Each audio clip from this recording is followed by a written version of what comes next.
Hello നമസ്കാരം. നമ്മളെ പുതിയ വീഡിയോയിലേക്ക് എല്ലാവർക്കും സ്വാഗതം. വീഡിയോ ഇഷ്ടപ്പെടുകയാണെങ്കിൽ സബ്സ്ക്രൈബ് ചെയ്യാനും ലൈക്ക് ചെയ്യാനും മറക്കല്ലേ. അങ്ങനെ സ്റ്റാലിൻ ആലിനെയും വല്യപ്പച്ചനെയും കൂട്ടിയിട്ട് തോട്ടത്തിലേക്ക് പോകാൻ വേണ്ടിയിട്ട് ഒരുങ്ങാട്ടോ. എന്നിട്ട് സ്റ്റാലിൻ പറയുന്നുണ്ട്, അലീന ആദ്യമായിട്ട് പോവല്ലേ, വണ്ടിയിൽ ഫ്രണ്ടിൽ തന്നെ ഇരുന്നോളൂ, അപ്പച്ചൻ ബാക്കിൽ ഇരുന്നോളൂ എന്ന് പറയാണ്. അന്നേരം അലീന പറയുന്നുണ്ട്, അത് സാരമില്ല, ഞാൻ ബാക്കിൽ ഇരുന്നോളാം എന്ന് പറയാണ്. അങ്ങനെ അത് കുട്ടി അലീനയും തർക്കിച്ചുകൊണ്ടിരിക്കുക കേട്ടോ. എന്നിട്ട് ദേഷ്യത്തോടെ സ്റ്റാലിൻ പറയുന്നുണ്ട്, അലീനെ ഞാൻ പറഞ്ഞത് കേട്ടില്ലേ, ഞാനല്ലേ നിന്നോട് പറഞ്ഞത് ഫ്രണ്ടിലിരിക്കാനെന്ന് പറഞ്ഞിട്ട് അങ്ങനെ ദേഷ്യത്തോടെ സംസാരിക്കുക കേട്ടോ. എന്നിട്ട് അലീന വേഗം പോയിട്ട് ഫ്രണ്ടിൽ കയറിയിരിക്കുന്നുണ്ട്, അവതക്കുട്ടി ബാക്കിലിരിക്കുന്നുണ്ട് കേട്ടോ. എന്നിട്ട് അവതക്കുട്ടി ചോദിക്കുന്നുണ്ട്, വിനോദ് കയറേണ്ടത്. അന്നേരം സ്റ്റാലിൻ പറയുന്നുണ്ട് വേണ്ടാന്ന് പറഞ്ഞിട്ട് അങ്ങനെ വണ്ടി ഓടിച്ചിട്ട് പോവാം കേട്ടോ. അത് കഴിഞ്ഞിട്ട് ആൻ്റപ്പൻ വിനോദിന് ചോദിക്കുന്നുണ്ട്, എങ്ങനെയുണ്ട് കണ്ടിട്ട് പെണ്ണെന്ന് ചോദിക്കുകയാണ്. അന്നേരം വിനോദ് പറയുന്നുണ്ട്, കൊള്ളാലോ, ഇത്ര നാളും എവിടെയായിരുന്നു എന്ന് പറയാണ്. അങ്ങനെ മൂന്ന് പേരും വണ്ടിയിലൂടെ തോട്ടത്തിലൂടെ പോയിക്കൊണ്ടിരിക്കുക കേട്ടോ. അങ്ങനെ റബ്ബർ തോട്ടത്തിൻ്റെ നടുവിൽ നിർത്തിയിട്ടുണ്ട്. എന്നിട്ട് സ്റ്റാലിൻ പറയുന്നുണ്ട്, ഇറങ്ങി വാ അലീന എന്ന് പറഞ്ഞിട്ട് അങ്ങനെ മൂന്ന് പേരും ഇറങ്ങി നിൽക്കുക കേട്ടോ. എന്നിട്ട് പറയുന്നുണ്ട്, ഇതാണ് എൻ്റെ എസ്റ്റേറ്റ്, റോഡിന് മുകളിലും റോഡിന് താഴെ എന്ന് പറയാണ്. അന്നേരം അലീന പറയുന്നുണ്ട്, ഇത് മുഴുവനാണോ ചോദിക്കുകയാണ്. അന്നേരം സ്റ്റാലിൻ പറയുന്നുണ്ട്, ഞാൻ വാങ്ങുന്ന സമയത്ത് ഇവിടെ ഒരു കുറ്റിക്കാടായിരുന്നു, ഞാനാണ് ഇവിടെ മൊത്തത്തിൽ റബ്ബർ വെച്ച് പിടിപ്പിച്ചതെന്ന് പറയാണ്. എന്നിട്ട് അലീന പറയുന്നുണ്ട്, നിങ്ങൾ കൂലി കൊടുത്തതേ ഉള്ളൂ, ബാക്കിയെല്ലാം തൊഴിലാളികൾ വെച്ച് പിടിപ്പിച്ചതല്ലേ എന്ന് പറയാണ്. ഇത് സ്റ്റാലിൻ പറയുന്നുണ്ട്, എൻ്റെ കാശ് കൊണ്ട് എൻ്റെ പ്ലാൻ കൊണ്ട് ഞാൻ ഉണ്ടാക്കിയെടുത്ത തോട്ടാണ് തൊഴിലാളികളോട് പറഞ്ഞിട്ടെന്ന് പറയണം. അന്നേരം അലീന പറയുന്നുണ്ട്, അതേ തൊഴിലാളികൾ ഉണ്ടായത് കൊണ്ടല്ലേ, തൊഴിലാളികൾ ഇല്ലെങ്കിൽ ഇപ്പോൾ ഇങ്ങനെയൊന്നും ഉണ്ടാവത്തില്ലല്ലോ എന്ന് പറയാണ്. എന്നിട്ട് അലീന മുന്നോട്ട് നടന്നു പോകുന്നുണ്ട് കേട്ടോ. എന്നിട്ട് സ്റ്റാലിൻ അപ്പച്ചനോട് ചോദിക്കുന്നുണ്ട്, അപ്പച്ച നമ്മൾ പറയുന്നൊന്നും അവൾക്ക് മനസ്സിലാവുന്നില്ലല്ലോ, ബുദ്ധി കുറവാണോ എന്ന് ചോദിക്കുകയാണ്. അന്നേരം അപ്പച്ചൻ പറയുന്നുണ്ട്, കൂടുതലാ, നീ പറഞ്ഞതും അവൾ ചോദിച്ചതും ശരിയാണെന്ന് പറയാണ്. എന്നിട്ട് അലീന രണ്ടുപേരോടും കൂടി ചോദിക്കുന്നുണ്ട്, ഈ തോട്ടത്തിൽ നിന്ന് നല്ല വരുമാനം കിട്ടത്തില്ലേ, ഒരു ദിവസം എത്ര വരുമാനം കിട്ടുന്നൊക്കെ ചോദിക്കുന്നുണ്ട് കേട്ടോ. അന്നേരം അപ്പച്ചൻ പറയുന്നുണ്ട്, നല്ല വരുമാനം കിട്ടും, ഇപ്പം നല്ല റബ്ബറിന് നല്ല വിലയുണ്ടല്ലോ എന്ന് പറയാണ്. എന്നിട്ട് അലീന ചോദിക്കുന്നത്, എന്നാലും ഒരു മാസം എത്ര വില കിട്ടുമെന്ന് ചോദിക്കുകയാണ്. അന്നേരം സ്റ്റാലിൻ പറയുന്നുണ്ട്, ഒരു 1,00,000-ഓളം കിട്ടുമെന്ന് പറയാണ്. അലീന പറയുന്നുണ്ട്, 30 ലക്ഷത്തോളം കിട്ടത്തില്ലേ, ഈ പൈസയിൽ എന്താ ചെയ്യുന്നതെന്ന് പറയാണ്. അന്നേരം സ്റ്റാലിൻ പറയുന്നുണ്ട്, തോട്ടത്തിൽ പണിയുണ്ടല്ലോ, വളമിടണം, തൊഴിലാളികൾക്ക് ശമ്പളം കൊടുക്കണം, കാട് വെട്ടണം, അങ്ങനെ കുറേ പണിയുണ്ടെന്ന് പറയാണ്. അന്നേരം അലീന പറയുന്നുണ്ട്, എന്നാലും 1 കോടിയോളം ലാഭം കിട്ടില്ല ഒരു വർഷത്തേക്കെന്ന് ചോദിക്കുകയാണ്. അന്നേരം സ്റ്റാലിൻ പറയുന്നുണ്ട്, കിട്ടുമെന്ന് പറയാണ്. അന്നേരം അലീന പറയുന്നുണ്ട്, എന്തെങ്കിലും സംഭാവന കൊടുക്കാറുണ്ടോ എന്ന് ചോദിക്കുകയാണ്. അന്നേരം സ്റ്റാലിൻ പറയുന്നുണ്ട്, കൊടുക്കാറുണ്ട്, പള്ളികൾ, അമ്പലങ്ങൾ, ക്ലബ്ബുകൾ, ചർച്ചുകൾ, ഇവർക്കൊക്കെ ഇഷ്യൂ ഇല്ലെങ്കിലും കൊടുക്കുമെന്ന് പറയാണ്. അലീന പറയുന്നുണ്ട്, ഇവിടെ എത്ര പേരുണ്ട് ഒരു നേരത്തെ ഭക്ഷണത്തിന് വേണ്ടി അലയുന്നവർ, അനാഥാലയത്തിൽ എത്ര കുഞ്ഞുങ്ങളുണ്ട്, അവർക്കൊക്കെ ഒരു നേരത്തെ ഭക്ഷണവും വസ്ത്രവും കൊടുത്തത് വെച്ച് എന്ത് നഷ്ടപ്പെടാനാ, ഓർഫനേജിൽ കുറച്ച് എന്തെങ്കിലും കൊടുക്കായിരുന്നില്ലേ എന്നൊക്കെ പറയാം കേട്ടോ.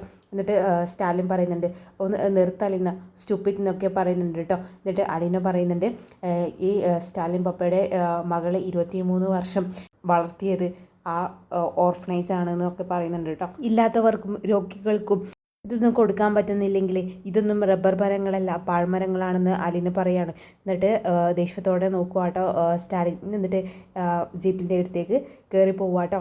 അവതക്കുട്ടി അലീന അടുത്ത് പോയിട്ട് പറയുന്നുണ്ട്, അവന് ദേഷ്യം വന്നു എന്ന് തോന്നുന്നു എന്ന് പറയണം. അന്നേരം അലീന പറയുന്നുണ്ട്, ഞാനൊന്നും വേണ്ടാത്തൊന്നും പറഞ്ഞില്ലല്ലോ വല്യപ്പച്ച, പറഞ്ഞു എന്ന് ചോദിക്കുകയാണ്. അന്നേരം വല്യപ്പച്ചൻ പറയുന്നുണ്ട്, ഇല്ല മോളെ, പക്ഷേ അവന് ഇത്തിരി ദേഷ്യം കൂടുതലാണെന്ന് പറയാണ്.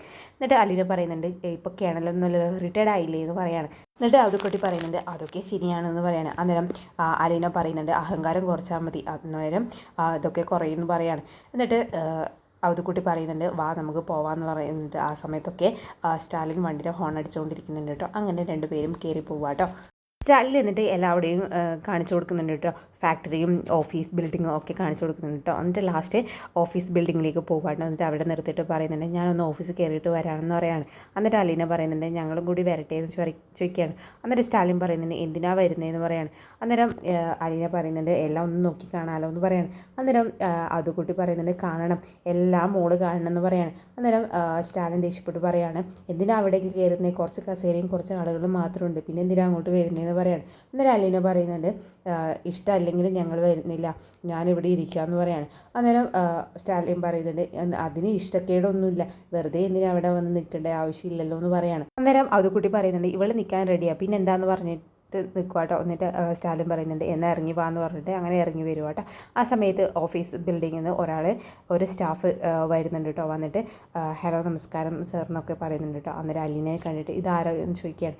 അന്നേരം സ്റ്റാലിൻ പറയുന്നുണ്ട് ഇത് എൻ്റെ മകളാണെന്ന് പറയാൻ. അന്നേരം സ്റ്റാഫ് പറയുന്നുണ്ട് അത് എനിക്കറിയില്ലായിരുന്നു, ഇവിടെ ആദ്യമായിട്ടാണെന്നല്ലേ വരുന്നതെന്ന് പറയാണ്. അന്നേരം അലീന പറയുന്നുണ്ട് അതെ എന്ന് പറയാണ്. എന്നിട്ട് എല്ലാവരെയും അകത്തേക്ക് ക്ഷണിക്കുക കേട്ടോ. സ്റ്റാലിൻ ആദ്യം അകത്തേക്ക് പോകുന്നുണ്ട്. എന്നിട്ട് അവധക്കുട്ടി അലീനയോട് പറയുന്നുണ്ട് ആരെങ്കിലും എന്തെങ്കിലും ചോദിച്ചാൽ MA PhD എന്നൊക്കെ പറഞ്ഞാൽ മതി എന്ന് പറയണം. അന്നേരം അലീന ചോദിക്കുന്നുണ്ട് അതൊക്കെ എന്താ ചോദിക്കുകയാണ്. അന്നേരം അവധക്കുട്ടി പറയുന്നുണ്ട് അതൊന്നും അറിയത്തില്ല, നീ അങ്ങനെ പറഞ്ഞാൽ മതി എന്ന് പറയണം. അന്നേരം അലീന പറയുന്നുണ്ട് എന്നാൽ US പറയാമെന്ന് പറയാണ്. അന്നേരം അവധക്കുട്ടി പറയുന്നുണ്ട് അത് കുറച്ച് കൂടി പോയില്ലേ എന്ന് പറയണം. ആ സമയത്ത് ഒരു ലേഡി സ്റ്റാഫും കൂടി പുറത്തേക്ക് വരുന്നുണ്ട് കേട്ടോ. എന്നിട്ട് പറയുന്നുണ്ട് അകത്തേക്ക് വാ എന്ന് പറഞ്ഞിട്ട് അവരെ കൂട്ടിയിട്ട് പോവാട്ടോ. എന്നിട്ട് രണ്ടുപേരും ഒരു ചെയറിലിരിക്കുന്നുണ്ട് കേട്ടോ. എന്നിട്ട് അതുകൂടി ചോദിക്കുന്നുണ്ട് എങ്ങനെയുണ്ട് ലാലിച്ചൻ്റെ ഓഫീസ്, കൊള്ളാമോ, ഇത് ലാലിച്ച സ്വന്തമായിട്ട് ഉണ്ടാക്കിയതെന്ന് പറയണം. അന്നേരം അലീന പറയുന്നുണ്ട് കൊള്ളാം, കുടുംബ ഓഹരി ഒന്നും കിട്ടിയിട്ടില്ലേ എന്ന് ചോദിക്കുകയാണ്. അന്നേരം അതുകൂട്ടി പറയുന്നുണ്ട് കുടുംബ ഓഹരിയെല്ലാം കൊടുത്തിട്ട് എല്ലാം വിറ്റിട്ടാണ് അവൻ ഇങ്ങനൊരു ബിൽഡിങ്ങും ഈ കാര്യങ്ങളെല്ലാം ഉണ്ടാക്കിയെടുത്തതെന്ന് പറയണം. അന്നേരം അലീന പറയുന്നുണ്ട് എന്നിട്ട് എന്താ പറയുന്നത്, എല്ലാം ഒറ്റയ്ക്ക് ഉണ്ടാക്കിയതെന്നല്ലേ എന്ന് പറയാണ്. അവധക്കുട്ടി പറയുന്നുണ്ട് അവൻ വലിയ അഭിമാനിയാണ്, നീ അവനെ ഒന്ന് കുറച്ച് കാണല്ലേ എന്ന് പറയണം. അന്നേരം അലീന പറയുന്നുണ്ട് എൻ്റെ പപ്പയല്ലേ, ഞാൻ അങ്ങനെ കുറച്ച് കാണോ, കുറച്ച് തിരുത്തലുകൾ ഉണ്ടെന്നല്ലേ ഉള്ളൂ എന്ന് പറയാണ്. അതിനുശേഷം അവിടുത്തെ ലേഡി സ്റ്റാഫ് അവിടുത്തെ സ്റ്റാഫിനെല്ലാം വിളിച്ചിട്ട് വന്നിട്ട് അലിനെയും പരിചയപ്പെടുത്തുന്നുണ്ട് കേട്ടോ. ഇന്ന് ഈ ആളാണ് അക്കൗണ്ടൻ്റ് എന്നൊക്കെ പറയാം കേട്ടോ. എന്നിട്ട് അദ്ദേഹം ചോദിക്കുന്നുണ്ട് എന്ത് ചെയ്യുന്നു, പഠിക്കുന്നുണ്ടോ എന്നൊക്കെ ചോദിക്കുന്നുണ്ട് കേട്ടോ. അന്നേരം അലീന പറയുന്നുണ്ട് പഠിച്ചു കഴിഞ്ഞു, ഇവിടെ ഇനി കുറച്ച് നാൾ ഉണ്ടാവും എന്നൊക്കെ പറയാം കേട്ടോ. എന്നിട്ട് അവധക്കുട്ടി പറയുന്നുണ്ട് ഇനി ഇവിടെ തോട്ടത്തിൽ സഹായിക്കാമെന്ന് പറഞ്ഞിട്ടുണ്ടെന്ന് പറയണം. അന്നേരം സ്റ്റാഫ് പറയുന്നുണ്ട് അത് നല്ല കാര്യം എന്നൊക്കെ പറയുന്നുണ്ട് കേട്ടോ. അങ്ങനെ അവർ തിരിച്ച് റൂമിലേക്ക് തന്നെ തിരിച്ച് പോകുന്നുണ്ട് കേട്ടോ. എന്നിട്ട് അലീന ചോദിക്കുന്നുണ്ട് അവധക്കുട്ടിയോട് സ്റ്റാലിൻ പപ്പ കള്ളു കുടിച്ചിട്ട് വന്നിട്ട് ഇവിടുത്തെ കാര്യങ്ങളെല്ലാം നോക്കുന്നുണ്ടോ എന്ന് ചോദിക്കുകയാണ്. അന്നേരം അവധക്കുട്ടി പറയുന്നുണ്ട് ഇവിടെ എന്ത് നടക്കാനാ, കണക്കും കാര്യങ്ങളൊക്കെ ഉണ്ടല്ലോ എന്ന് പറയാണ്. അന്നേരം അലീന പറയുന്നുണ്ട് ഞാൻ ഇടേണ്ടി വരുമോ എന്ന് ചോദിക്കുകയാണ്. അന്നേരം അവധക്കുട്ടി പറയുന്നുണ്ട് അയ്യോ വേണ്ട, അത് അവന് ഇഷ്ടപ്പെടില്ല എന്ന് പറയാണ്. അങ്ങനെ പിന്നെ 3 പേരും കൂടിയിട്ട് ഒരു തോടിലേക്കാട്ടോ പോകുന്നത്. എന്നിട്ട് പറയുന്നുണ്ട് ഇവിടുന്ന് വെള്ളം എടുക്കാറ്, ഇപ്പോൾ വെള്ളമില്ലാത്തതുകൊണ്ട് ഫാക്ടറിയിൽ അവിടെ ഒരു കുളം കുഴിച്ചിട്ടുണ്ട്, അവിടുന്ന് വെള്ളം എടുക്കാമെന്ന് പറയുന്നത്. അന്നേരം അലീന പറയുന്നുണ്ട് ഇനി ഇവിടുന്ന് വെള്ളം എടുക്കണമെങ്കിൽ സർക്കാരിൻ്റെ ഒക്കെ അനുമതിയൊക്കെ വേണ്ടേ, ഇവിടുത്തെ ആളുകൾ സമ്മതിക്കുമോ, തോട് എല്ലാവരെയും പൊതു സ്വത്തൊക്കെ അല്ലേ എന്ന് പറയാണ്. അന്നേരം അവധക്കുട്ടി പറയുന്നുണ്ട് ഇവിടെ ക്യാഷ് മതി, അതുകൊണ്ട് എല്ലാ സർട്ടിഫിക്കറ്റും ശരിയായി ഇരിക്കുക എന്ന് പറയാണ്. അന്നേരം അലീന ചോദിക്കുന്നുണ്ട് കൈക്കൂലി കൊടുത്തോ ചോദിക്കുകയാണ്. അന്നേരം സ്റ്റാലിൻ പറയുന്നുണ്ട് അങ്ങ് പഞ്ചായത്ത് മുതൽ ഇങ്ങ് റവന്യൂ വരെ ഞാൻ ക്യാഷ് കൊടുത്ത് സെറ്റാക്കി വെച്ചിട്ടുണ്ടെന്ന് പറയാണ്. എന്നിട്ട് അലീന കുറേ കാര്യങ്ങൾ സ്റ്റാലിനെ പറഞ്ഞ് പഠിപ്പിക്കുന്നുണ്ട് കേട്ടോ. ഇതൊന്നും സ്റ്റാലിന് ഇഷ്ടപ്പെടുന്നില്ല. എന്നിട്ട് സ്റ്റാലിൻ പറയുന്നുണ്ട് നീ ഏതാ, മാർക്സിസ്റ്റ് പാർട്ടിയാണോ, നിൻ്റെ പാർട്ടി ഏതാ ഒക്കെ ചോദിക്കുന്നുണ്ട് കേട്ടോ. അന്നേരം അലീന പറയുന്നുണ്ട് എൻ്റെ ഒരേ ഒരു പാർട്ടി എൻ്റെ യേശു ആണ് എന്നൊക്കെ പറയുന്നുണ്ട് കേട്ടോ. അങ്ങനെ ദേഷ്യപ്പെട്ടുകൊണ്ട് തിരിച്ച് ജീപ്പിൻ്റെ അടുത്തേക്ക് പോവാട്ടോ. എന്നിട്ട് അവധക്കുട്ടി അലീനയോട് പറയുന്നുണ്ട് അവന് ദേഷ്യം വന്നു, വാ നമുക്ക് പോവാന്ന് പറഞ്ഞിട്ട് അങ്ങനെ പോവാട്ടോ.